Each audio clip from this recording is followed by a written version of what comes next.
Do you think we all got a bit hysterical during that Liz Truss moment, that Kwesi Kwarteng moment, when we were all sort of staring at the screens and looking at the ticker tape at the top, and the entire system became very, very aerated? Yeah, I do think we got a bit hysterical. I think I can understand to some extent why, and that the government appeared to be hell-bent on cutting taxes without any proper analysis or framework, jettisoning the way government was being organised. I understand that. But I don't think the economic consequences were that bad, and frankly, they've gone away. They've disappeared now. So I think that, I mean, what we should boast about, really, as a country, is that we had a government that we didn't think was doing very well. It lasted 44 days. We got rid of it, and no one got hurt.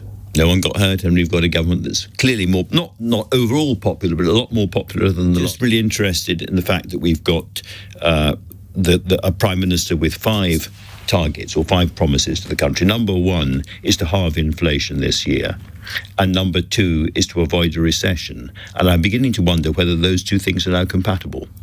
Well, they may not be compatible. We will see. I don't think it's possible to make a clear judgment on that today.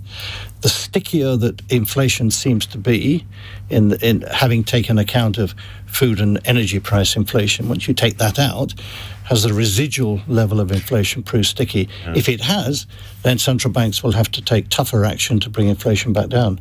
Because the other thing I don't really understand is how a Prime Minister, with an independent central bank, can make any promises about where inflation is going to be.